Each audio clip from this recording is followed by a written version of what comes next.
December 14th, 2012. This is my hometown, Newtown, Connecticut.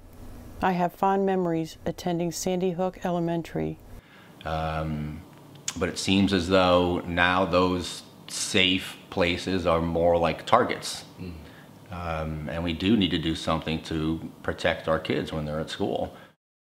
Everybody who was there that day, there's like an unspoken bond that they all have and share, because it's nothing you really want to go over with anybody who wasn't there. Relive it. It was very emotional, I mean, and very unbelievable, because when you know the people, it makes it hard to imagine. A lot of black SUVs, helicopters. So yeah, it was just a really, it was utter chaos. It was sirens and people and phones and news people starting to show up. I mean, it was almost instant. I remember my childhood in Newtown as a carefree place. I used to spend my time outside, riding bikes, going to Misty Vale, the garden center, and playing with the neighborhood kids. My name's Tony Leonardi, and I've lived in Newtown for about 18 years. I went to Sandy Hook Elementary, all of my siblings, and also my mom before me. I've lived here for about 35 years. Well, I'm in the mental health field. Guns are a problem, but guns, you know, it is true that guns don't kill people, people kill people. I think that there are definitely weapons out there that aren't needed in the general public. I don't believe, and you know, people are going to disagree with me, I don't believe guns kill people, I believe people kill people. Focus too much on banning guns or doing this or that, but it's a very, very difficult problem. I think it's a combination, again, of the breakdown of the family. I think it's a mental health issue. You got to think about it this way. Anybody is liable to snap at any time. You know, anybody driving on the highway can just decide, I'm going to veer off the road and just take out 10 people with me as I go. What's keeping people from doing that? That element right there is what we need to focus on, and how we can preserve that element, because too many people are losing it.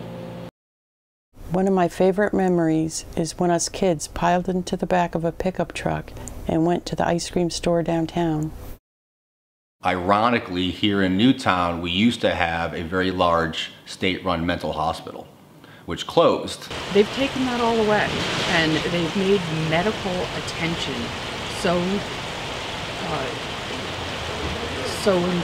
unnecessary, supposedly, but it's so necessary. I think that mental health is a huge problem, and I think drugs enter into that also, because there's not enough being done with drug addictions and mental health, and there's not enough facilities, there's not enough qualified people taking care of it, looking for these signs. They'll just put a label on it and, you know, okay, that's what it is, but you have to do a follow through. You have to follow these people's lives a little bit, and I think see them, you know, occasionally in a setting where you might be able to get a feeling if they're actually doing better or not doing better. We just don't take the time for that. And tell you that the stress on people has probably increased. Mental health disorders are at an all-time high. We've taken away all the state hospitals around. I also think it may have something to do with the economy. People may be desperate. They don't feel like they fit in. They have a hard time being productive members of society, and they get pushed off to the side, perhaps, and act out. Maybe they're looking for attention. A lot of these people that do these acts of violence, they want the attention. They kind of want to be, they want to go out with a bang and be known as somebody who did something. So I think we really need to stop glorifying the person who did it and stop talking about who did it and things like that, and just focus more on what we can do to prevent it. The monster who did this, yeah, he'll go down in history because of what he did, but so do all the other notorious, you know, murderers that we've had in history, unfortunately, because that's only one name you have to remember. Right. For all the victims, that's a lot of names you have to remember. And, you know, their families will remember those one names, but it's hard for the world to remember all of the names. But we'll always feel it, you know, when we think of that day, every one of us will feel the hurt. You know, other people are still affected by it in negative ways, like, you know, especially the children.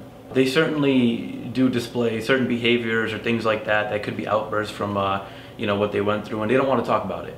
And, you know, I know that the mind likes to repress a lot of that stuff, and I feel bad for them. At such a young age, they don't even know how to process it. So.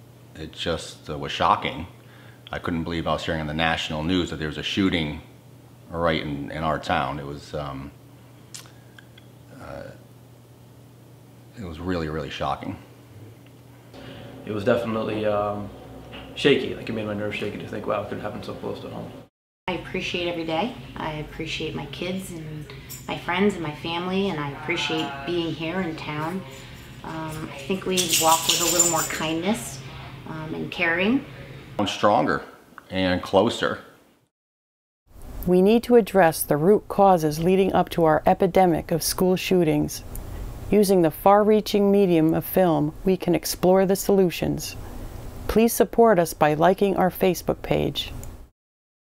It's sad that we live in a world where we're so comforted that we don't have to worry about other predators. I don't have to go out and worry about being attacked by a bear. But when I walk down a dark alley, the thing I fear most is another human being. That person is just as dangerous as the bomb left in the suitcase.